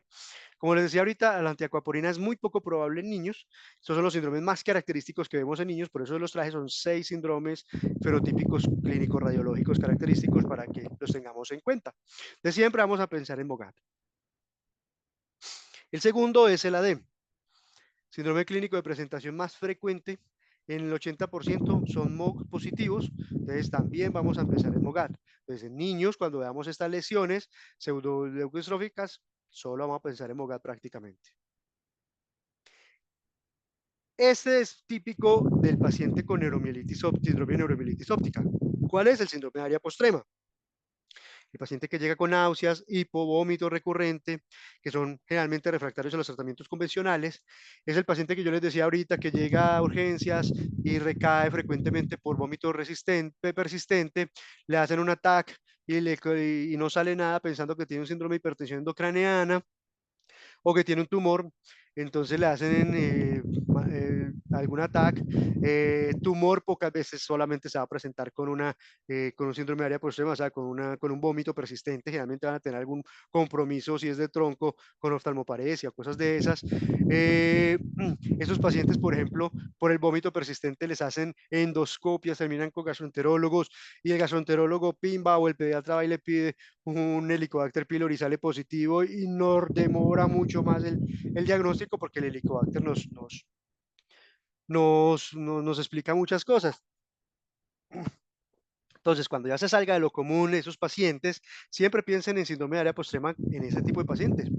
Náusea, vómito persistente, resistente, hipopersistente, que son refractarios a los tratamientos habituales, hágale la resonancia, lo más probable es que tenga un síndrome de área postrema. A ese se le hace la antiacuaporina 4 y si es positiva para esos pacientes. Es un síndrome fenotípico clínico clásico de esa presentación. La oftalmoplegia internuclear, este es más de adolescentes tardíos y de adultos. Este se produce un trastorno oculomotor caracterizado por aducción del ojo afecto ipsilateral y en la deducción del contralateral con nistagmus. Se produce por lesión del fascículo longitudinal medial, como lo señala ahí la flecha. Este es patognomónico de los pacientes adultos con esclerosis múltiple y se ve en algunos adolescentes tardíos, 17, 16 años, se puede ver esta presentación. Encefalitis con compromiso de la sustancia gris y convulsiones o sin convulsiones, pensar siempre en MOGAD. Entonces la vamos a pedir solamente el anticuerpo anti-MOG. Y este síndrome que les hablaba ahorita, este es un paciente que tuvimos cuando yo me estaba formando, donde se mostraba, tuvo una primera neuritis óptica, se le estaba quitando el esteroide, tuvo una segunda recaída en el mismo ojo y se le estaba quitando el esteroide y tuvo una tercera recaída en el ojo contralateral. Esto es lo que se llama un CRION, una neuritis óptica inflamatoria crónica recurrente, una neuropatía inflamatoria crónica recurrente, y el 90% de estos pacientes son MOGAD positivos. Entonces no vamos a pensar, sino también en ese tipo de presentación. Esta imagen que tengo ahí se las voy a regalar simplemente. Es un estudio que hizo el doctor Solomon, profesor Tom Solomon mío, y la doctora Silvia Tenenbaum, que salió en el año pasado, yo lo saqué en prensa, en el JAMA de noviembre del año pasado. Este estudio es muy bonito porque lo que nos dice es que vamos a pensar en cada uno de las localizaciones fenotípicas, cuáles son los diagnósticos diferenciales. Entonces, por ejemplo, la neuritis óptica. Siempre nosotros vamos a pensar en enfermedades mielinizantes, MOGAD, esclerosis múltiple, neuromielitis óptica. Pero también puede ser una neuropatía óptica hereditaria de Leber si el paciente tiene un compromiso que no responde a los tratamientos para este tipo de patologías y con el componente genético y extenso, entonces ese paciente tiene un pronóstico completamente diferente. La neuritis ópticas infecciosas y parainfecciosas que tenemos que tener en cuenta como diagnóstico diferenciales. La uveitis, que es un grupo larguísimo de pacientes con enfermedades autoinmunes. Entonces, esas son las manifestaciones clínicas que tenemos que dar de los síndromes, los diagnósticos diferenciales. El síndrome cerebral, siempre pensar primero que el ADN es el más frecuente en niños. Luego tenemos el MOGAD, la neuromielitis óptica, como les decía ahorita, el síndrome de neuromielitis óptica es muy poco frecuente en los niños menores de 14 años, pero se puede presentar. La esclerosis múltiple, las encefalitis autoinmunes, no solamente el anti-MDR como pensamos ahorita, sino, como les decía, el MOGAD también. Las encefalopatías por infecciones o parainfecciosas, la migraña, que les decía ahorita que las lesiones microvasculares pueden presentar esas lesiones puntiformes llamadas leucoriosis, y en los nenes más pequeños la linfohistiocytosis hematofagocítica, que tiene un compromiso amplio de sustancia blanca. En la mielopatía lo mismo, el MOGAD, la neuromielitis óptica, síndrome, la esclerosis múltiple, que es más cervicotorácica, las aisladas, la parálisis flácida, que es muy de pacientes con Coxsackie de 68 y 71, los trastornos reumatológicos como el neurolupus y la neurosarcoidosis que pueden dar mielitis longitudinalmente extensas, entonces también hay que hacer el diagnóstico diferencial con esas entidades autoinmunes. Y los síndromes de troncocerebelo, lo mismo, las mismas tres de siempre, MOGAD, síndrome de neuromielitis óptica, esclerosis múltiple. Aquí unamos también el síndrome Miller-Fisher, el síndrome de Vicker-Staff, y hay un síndrome complejo de entre ellos dos que se llama Fischer-Vicker-Staff, que es una reunión de las dos manifestaciones, no solamente la encefalopatía, sino las manifestaciones del Fischer, con un glioma de tronco. Las pacientes con patrones pseudoleucodistróficos del MOGAD pueden presentarse como un glioma de tronco, a veces se confunden. La cerebritis, que pueden ser con manifestaciones posinfecciosas o infecciosas sin o con lesiones. La gran mayoría no presentan absolutamente nada en la resonancia, pero hay un 10 a un 20% que pueden presentar lesiones de tronco y cerebelo. La citopatía mitocondrial, cuando el paciente no tiene ningún tipo de mejoría, es pensar en esos pacientes. Y la linfohistiocytosis hemafagocítica, que ya habíamos dicho en los pacientes más pequeños. No todo lo que brilla en FLAIR es desmielinizante y seguimos con la reacción, los diagnósticos diferenciales. Entonces, como acá vemos, por ejemplo, el PRES, que tiene su patrón característico de aumento de la presión arterial y con lesiones posteriores, es muy característico en esas presentaciones. El MERS, que se puede dar en influenza y principalmente en niños en micoplasma, que es la lesión puntiforme desmielinizante del esplenio del cuerpo calloso, con unas manifestaciones bastante floridas. También tenemos el ACV, pero el ACV, pues gracias a Dios en el mapa de ADC vemos que la lesión no es desmielinizante, todo eso nos orienta mucho. La leucoencefalopatía producida por intoxicación por metotrexate. Yo he tenido 3 pacientes que responden bien a quitar el metotrexate y se les coloca esteroide. El CADASIL es una forma pues degenerativa, una enfermedad metabólica. La sarcoidosis que puede dar, como les decía ahorita, lo mismo que el neurolúpulo, lo mismo que el Sjögren, pueden dar mielitis longitudinalmente extensas, pero tienen el calcio aumentado, alteraciones en la ECA, todo eso. Los gliomas que les decía ahorita, algunas lesiones pseudoleucodistróficas del MOGAD se pueden confundir con un glioma, entonces siempre hay que tener un diagnóstico diferencial ahí. Las trombosis, los síndromes de Sousa, que es una vasculopatía. Lo que les decía ahorita, las lesiones vitalámicas en las formas severas de la DEM, que son el AGEG y el ANEG, o sea, la forma necrotizante y la forma hemorrágica, que tiene un pronóstico muy diferente y más severo. Y las encefalitis por herpes virus, que son más de los temporales, pero que también hay que hacer diagnósticos diferenciales. Este ya casi terminando este estudio, me pareció muy importante. Es un estudio que hizo la doctora Selenbaum y la doctora Long en el Six Cell de Toronto. Este estudio es muy bonito porque ese estudio nos dice todo lo que hay que pedir a los pacientes cuando estamos sospechando o cuando nos estamos enfrentando en una urgencias a un paciente con enfermedades mielinizantes. Entonces, se hizo inicialmente para pacientes con síndrome de neuromielitis óptica, pero realmente así se debe hacer un estudio en un paciente completo de enfermedad mielinizante. Sobre la resonancia cerebral de órbitas de médula espinal con y sin gadolinio. El estudio visual detallado, ya lo habíamos dicho al principio de la charla, hay que poner a ver la cartilla de los pacientes, hay que poner a ver el desgaste del rojo, hay que hacer un fondo de ojo, los potenciales evocados y si se puede la OTC. Recuento celular completo es muy importante para mirar infecciones, lo mismo que la función hepática y renal. Los niveles séricos de inmunoglobulinas para mirar que no tenga inmunodeficiencias. Recuerden que las lesiones inmunodeficiencias del sistema nervioso central se presentan como pseudotumorales o pseudohipertróficas. Subpoblaciones linfocitarias, sobre todo si hay una expansión del CD19, nos está orientando de una vez a alguna alteración neuroinmunológica. Los niveles del complemento, los niveles séricos de vitamina D, que es muy importante tomarlos al inicio de la llegada para tener un basal, porque si usted le coloca esteroide, o le hace barrido, muy probablemente los niveles de vitamina D van a estar en cero cuando se los tome. Entonces siempre tengan el basal real antes de que le coloquen el esteroide. Los test séricos de los anticuerpos, ojalá en el LIF, pero como lo hemos dicho, pues el FIX no sirve y es el que utilizamos según la orientación que hayamos hecho del fenotipo. Siempre punzar el paciente. La punción lumbar es muy importante, hace parte primordial de la clínica, no nos debe dar pereza y nos ayuda a diferenciar enfermedades autoinmunes, nos ayuda a diferenciar enfermedades neuroinmunológicas y nos ayuda a diferenciar enfermedades infecciosas. Entonces es muy importante. Tener en cuenta en Colombia la tuberculosis, siempre pedir estudio de tuberculosis porque son pacientes que muy probablemente les vamos a pulsar y que luego les vamos a hacer inmunosupresión, entonces hay que tener en cuenta porque en Tubercolombia andamos, entonces es muy importante para determinar.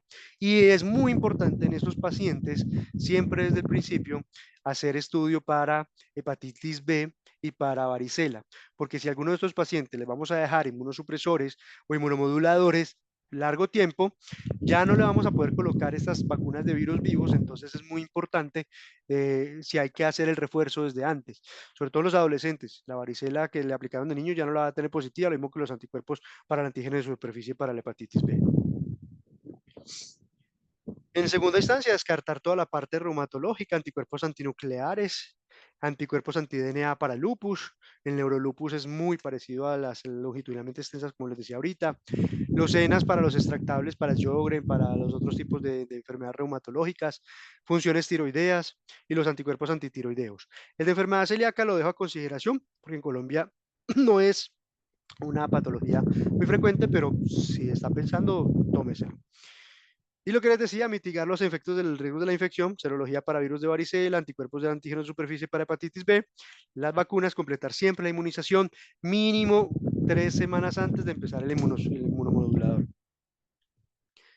Después de todo eso, llegamos entonces a un manejo integral. La idea de la charla no es hablar del manejo, pero sí es importante que entiendan que siempre se requiere un equipo multidisciplinario desde que el paciente se empieza a sospechar, porque esos pacientes van a necesitar fisioterapia, van a necesitar nutrición, van a necesitar un proceso adecuado por el pediatra, el equipo de cuidados intensivos. Entonces es un manejo multidisciplinario, ojalá transdisciplinario. Se deben dar siempre la mayor información posible al paciente, a los familiares para que sepan a qué nos estamos enfrentando, que siempre es, aunque es un diagnóstico importante, siempre, como decía un profesor mío, despacio que voy de afán, hay que hacer todo lo que haya que hacer para poder llegar al diagnóstico y darle su tratamiento. Así nos demoremos un poquito más, no mucho, pero sí un poquito más, haciéndole todo lo que tengamos que hacer, porque a veces los pacientes, los papás se se ponen muy eufóricos o quieren que todo sea muy rápido. Es indispensable que el paciente y la familia participen en la toma de todas las decisiones, sobre todo para los manejos crónicos. Evaluar, facilitar la adherencia al tratamiento con la mejor forma adecuada. Hay medicamentos ahora subcutáneos, intravenosos, orales, o sea que hay muchas formas de ofrecer los manejos. Control de factores ambientales es importante, lo de la vitamina D, pero más importante es Los pacientes con desmielinizantes nunca debe haber fumadores cercas ni fumadores pasivos porque el cigarrillo empeora casi el 100% de todo el pronóstico de estos pacientes. Entonces siempre hay que hacer el tratamiento agudo de la recaída, el modificador de la enfermedad, tratamiento sintomático, cuando haya compromiso funcional. No hay estudios pediátricos que nos avalen lo del esteroide, pero lo hacemos ya por experiencia y nos ha funcionado bien extrapolado de otras patologías autoinmunes en hematología y en reumatología. Primera opción siempre puede ser el esteroide venoso, 3 a 5 días, o idealmente los 5 días, y en pacientes con longitudinalmente extensas y en pacientes con compromiso del cono medular hasta 10 días, y luego plasmaféresis, siempre que haya compromiso de médula principalmente. Segunda opción, la inmunoglobulina. Si no hay resolución completa, hacer un taper del esteroide, idealmente mínimo entre 3 y 4 meses en los MOGAD, o sea, en la DEN, o sea, en la gran mayoría de los pacientes pediátricos, entre 3 y 4 meses. Lo ideal son 6, pero los pacientes pediátricos son muy susceptibles a las reacciones adversas de los esteroides. Entonces, mínimo entre 3 y 4 meses para poder lograr que no haya recaídas. Porque cuando ha tenido menos de 3 meses, el porcentaje de recaídas es casi del 40%. Este es un cuadrito muy bonito donde están todas las dosis, metilprednisolona, cómo se hace el tapering, las inmunoglobulinas, la segunda línea de tratamiento, que es el rituximab, la ciclofosfamida y el micofenolato. Cuando tengamos un paciente con MOGAD, por ejemplo, y le dejemos micofenolato o azathioprina, siempre dejen el esteroide mínimo 4 meses, no lo dejen menos de eso, porque el micofenolato empieza a actuar después de ese tiempo, no actúa antes. Es un medicamento que empieza a actuar después de los 4 meses de estarlo tomando. Entonces no lo dejen por menos de ese tiempo para poder hacer el ahorro del esteroide. El rituximab tiene muchas formas. Una muy fácil es 500 miligramos en menores de 40 kilogramos, o 1000 miligramos para mayores de 40 cada 15 días por 2 dosis, y luego 500 miligramos o los 1000 miligramos cada 6 meses. Una forma fácil de utilizarlo. También está la forma de 375 miligramos metro cuadrado por semana, y luego a los 6 meses se hace una dosis adicional de 500 miligramos o 1000 dependiendo del peso. El micofenolato es muy bueno, mejor que la azathioprina, pero a veces es más fácil encontrar la azathioprina en el sistema de salud que el micofenolato. Entonces también es otra opción. Les traigo el tratamiento del MOGAD, porque el tratamiento de MOGAD, al ser la enfermedad desmielinizante más frecuente en los niños, pues es importante que la tengan en cuenta. El tratamiento agudo, como les decía ahorita, para todos es igual: metilprednisolona, pulsoterapia. Si la pulsoterapia no es suficiente, entonces podemos repetir la pulsoterapia por 5 días más, o hacemos intercambio plasmático. ¿Sí? Normalmente, si el MOGAD es monofásico, porque es una monofásico MOGAD, ese paciente no va a requerir ningún otro tipo de tratamiento. Pero si tiene una recaída, o si tiene esas lesiones grandes, leucodistrofias con lesiones corticales, en esos pacientes es importante de una vez empezar el tratamiento preventivo.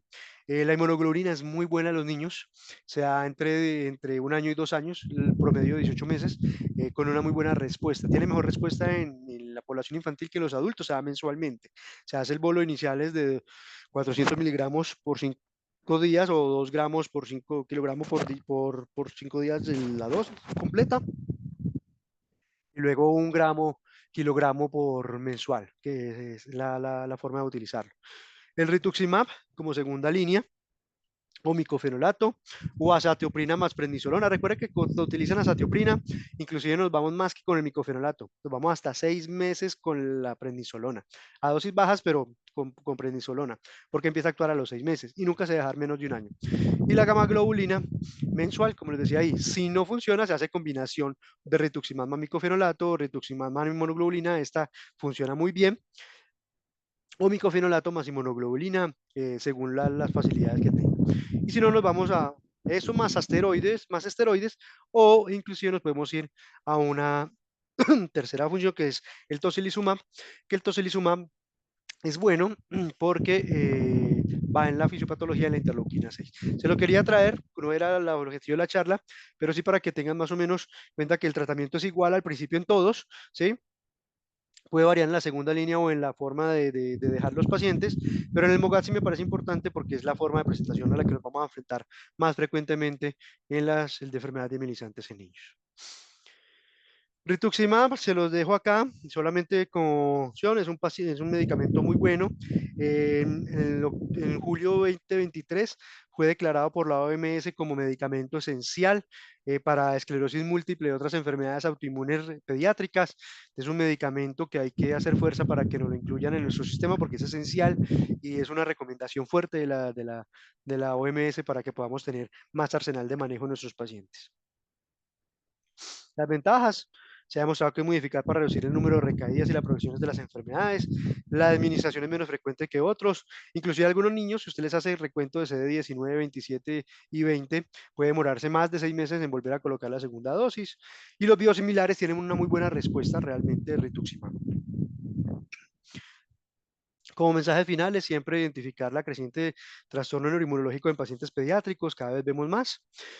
Los diferentes mecanismos patológicos de los esclerosis múltiples, los mecanismos Diana, pues son células inmunes periféricamente, mientras que la neuromielitis y el MOGAD son más autoanticuerpos. Asociar el fenotipo clínico con los hallazgos de resonancia magnética para mejorar el plan de investigación y de acción. El inicio temprano en la inmunoterapia de rescate con la metilprednisolona es crítico para reducir el riesgo de disfunción neurológica secuelar, sobre todo en los pacientes con compromiso medular. El inicio temprano, entre más temprano, mejor el pronóstico de estos pacientes. Y considerar ampliar la evaluación diagnóstica siempre en pacientes con presentaciones clínicas o radiológicas típicas o atípicas. Siempre hay que buscar un diagnóstico que nos pueda explicar mejor lo que tenemos. Y si no lo hay, hacemos la aproximación importante que hicimos el día de hoy. Este es el grupo de neuroinmunología de las CONI. Tenemos la doctora Silvana Vergel, el doctor Oscar Spitia, el doctor Andrés Naranjo, mi persona y nuestro coordinador, el doctor Juan David Farfán. Ahí faltan dos personas, que es el doctor Juan Fernando Gómez y la doctora Sara Pérez de Boyacá, pero se habían escapado para la foto.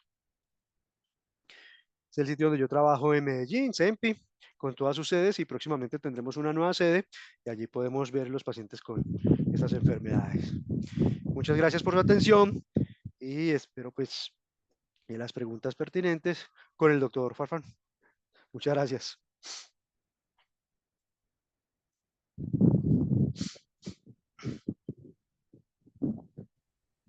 Bueno, muy bien. Muchas gracias, doctor López, por esa excelente y muy clara presentación. Ha sido un recorrido completo por los diferentes fenotipos de las enfermedades desmielinizantes autoinmunes en niños y su tratamiento. Personalmente creo que ha sido muy interesante cómo se ha resaltado el papel de las neuroimágenes en el diagnóstico, que es probablemente la herramienta que tenemos más a la mano y de forma más oportuna, teniendo en cuenta además que, digamos que los anticuerpos y demás usualmente suelen demorarse un poco más en nuestro contexto. Ahora abrimos el espacio para las preguntas a nuestra audiencia. Les recordamos que pueden escribir las preguntas en el chat. Ya tenemos algunas muy interesantes. La primera del doctor Oscar Rincón. Nos pregunta, considerando el abordaje de un primer episodio de un paciente, ¿es prudente solicitar una resonancia de órbitas con supresión grasa, buscando evaluar mejor el nervio óptico? Y tomando en cuenta que se menciona que en el MOGAD la grasa se afecta y nos muestra una lesión característica, ¿se podría perder este hallazgo? Es probable que, perdón, esto no te escuché la primera parte. Que si es prudente solicitar una resonancia de órbitas con supresión grasa en el contexto de un primer evento desmielinizante en un niño. Sí, sí se puede pedir, porque las imágenes con supresión grasas, como el STIR o esas que suprimen esa parte, tanto en médula como en nervio, nos permiten evaluar mejor el nervio. Eh, el nervio como tal. Sí se pierde la visión de la grasa perineural, el realce que se presenta, pero nos permite evaluar mucho mejor el nervio como tal. Entonces siempre se deben pedir las resonancias con esta indicación de que por favor hagan estudios de órbita con estudios especiales para supresión grasa. Y la segunda parte de la pregunta sería si ese hallazgo se puede perder el hallazgo del compromiso de la grasa perineural en el MOGAD, si se podría perder en el tiempo ese hallazgo. Ah, sí, cuando se coloca esteroides se desaparece. Bien, el doctor. El MOGAD es muy sensible a los esteroides. Realmente la posibilidad de que dejen secuelas por MOGAD es muy bajita. ¿Sí? Es muy, muy, muy sensible al esteroide. Y inclusive, pues se dice que más o menos a los 6 meses ya ha desaparecido el 50% de las lesiones por MOGAD y al año no va a haber ya prácticamente ninguna lesión por MOGAD, excepto esas que les dije que quedaban ahí como rebordes de necrosis laminar. Pero con los esteroides y con el manejo adecuado de los pacientes, el paciente pediátrico responde muy bien al tratamiento y si es un diagnóstico adecuado, el paciente va a mejorar y completamente con el manejo, sobre todo en el MOGAD. Muy bien. El doctor Johnny Muñoz agradece la presentación, que fue excelente, estuvo muy clara y quisiera preguntar por la experiencia en un cuadro de doble seropositividad, antiacoporina y antimog por CBA. Antiacuapurina y Antimoc, Por CBA, o sea, los listo, dos pero hechos ¿y por el MOGAD, Interleukin 11. y el MOGAD en cuántos títulos? No nos pone títulos, Porque habría ahí que depende del preguntarle al doctor título. Johnny Por eso le Muñoz. digo, porque es que el MOGAD depende del título. Si es claramente positivo en el fixed, si es más de 1 en 100, ese es un MOGAD, ¿cierto? Si es bajamente positivo, lo más probable es que sea un antiacuaporina positivo. Bien, otra pregunta del doctor Oscar Rincón. En un paciente que debuta solo con alteraciones sensitivas, motoras y autonómicas, sin alteración ocular, pero al realizar una resonancia vemos hiperintensidades a nivel del nervio óptico y lesiones sugestivas de esclerosis múltiple, ¿podríamos considerar el diagnóstico de esclerosis múltiple? Si tiene las manifestaciones de esclerosis múltiple clínicas y radiológicas, lo que uno pretende es, si es un primer evento, ¿sí?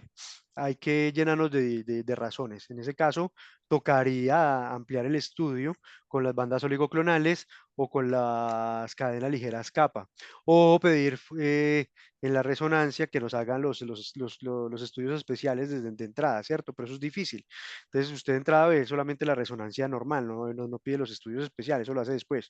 Entonces, uno lo que pediría simplemente es si usted está pensando que ese paciente tenga las manifestaciones de la esclerosis múltiple por fenotípico de presentación en diseminación espacial porque tiene esas características que él dice, yo le haría las bandas oligoclonales y si se puede, la cadena ligera capa que también la hacemos acá en Colombia para confirmar el diagnóstico de paciente con esclerosis múltiple. Y si es menor de 12 meses, de 12 años, como siempre, siempre descartar mogado. Bien. La Pero doctora sí, Laura, desde el primer episodio, con esas manifestaciones, inclusive compromiso en el nervio óptico, ahí tiene 3 compromisos prácticamente, cerebro, mm, infratentorial y nervio óptico. O sea, tiene más de las dos que piden los criterios diagnósticos. Si yo le buscaría la diseminación en tiempo, ya sea en la misma resonancia, en el T1 o las bandas oligoclonales para poder confirmar el diagnóstico. Y le pediría a Mogat si es menor de 12 años. de acuerdo. La doctora Laura Fernández agradece la presentación y quisiera saber cómo analizar los datos de la tomografía de coherencia óptica que en muchas ocasiones se reportan como sin datos normativos para la edad pediátrica. Esa es la primera parte de la pregunta. Sí. Pues ahí uno tiene que mirar la diferencia que hay entre el grosor, que tiene que ser más de 3 milímetros entre uno y el otro ojo, o pues en las fibras de capa. eh, si el otro ojo está normal, porque si los dos están afectados con el MOGAD, por ejemplo, lo que hay que mirar es con respecto a al patrón de normalización que ellos tienen, ese mapa que ellos tienen, que utilizan los oftalmólogos para ver cuál es lo normal para la edad. Y ahí nos deben de dar si el grosor de la fibra de capa de nervios se ha perdido más de 3 milímetros, ese es indicativo de una lesión del nervio óptico, pero no nos dice nada más, solamente nos dice eso, nos dice que hubo una lesión en el nervio óptico. Las células ganglionares, por el contrario, la pérdida de células ganglionares, que ellos también tienen una adaptación ahí por edad, nos dicen si esa capa de células ganglionares se ha perdido, es mucho más sensible para determinar que el paciente tuvo una neuritis óptica como tal.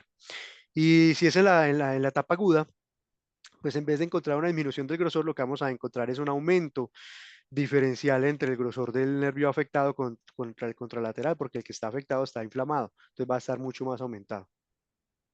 Pero que así los valores específicos no los tengo, toca mirar. Ellos tienen unas tablas por edad. Lo que uno sí sabe es la diferencia que hay entre uno y otro, dependiendo del tiempo en que lo tomaste, debe ser más de 3 milímetros. Yo creo que aquí hay que resaltar algo importante que tú también dijiste en la presentación y es que el tratamiento y el seguimiento de estas enfermedades, y esto involucra también el proceso de diagnóstico, muchas veces requiere de una participación multidisciplinaria. Y aquí, por ejemplo, el oftalmólogo Es juega un papel fundamental. muy Ujú. importante. Sí, es fundamental.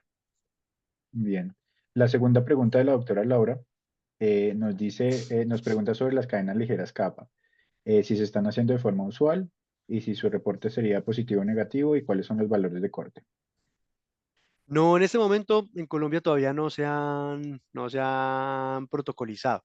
Porque como les decía ahorita, aunque ya salieron dentro de los criterios, todavía no hay un protocolo actualizado final en el real world, porque lo que hicieron fue solamente el estudio de investigación y equivale pues a las bandas oligoclonales, como les decía ahorita, pero todavía no se han protocolizado como tal. Estamos esperando a que protocolicen para mirar bien cómo es lo de qué valores vamos a tener y cómo se van a interpretar.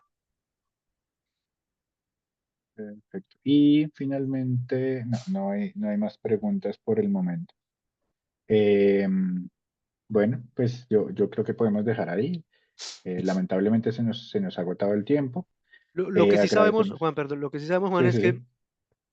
la correlación de elevación de las cadenas kappa con respecto a las bandas oligoclonales es una equivalencia del 95% o sea, de inflamación entre las dos, o sea, es muy equivalente. Pero no sabemos todavía, como te digo, cuál va a ser el punto de corte. Hay algunos estudios en adultos, ¿no? Sí, Principalmente de puntos de corte. todavía el niño no tenemos bien. De acuerdo. Bien, pues si no hay más preguntas, pues, yo creo que podríamos dejar ahí. En nombre de toda la audiencia, yo quiero agradecer al doctor López. Fue una presentación excelente, muy clara. Nos llevamos conocimiento actualizado y una visión clara de la importancia de un enfoque adecuado en estas enfermedades y con una participación multidisciplinaria. Muchas gracias. No, muchas gracias a todos por la asistencia y por querer ampliar conocimiento de estas enfermedades.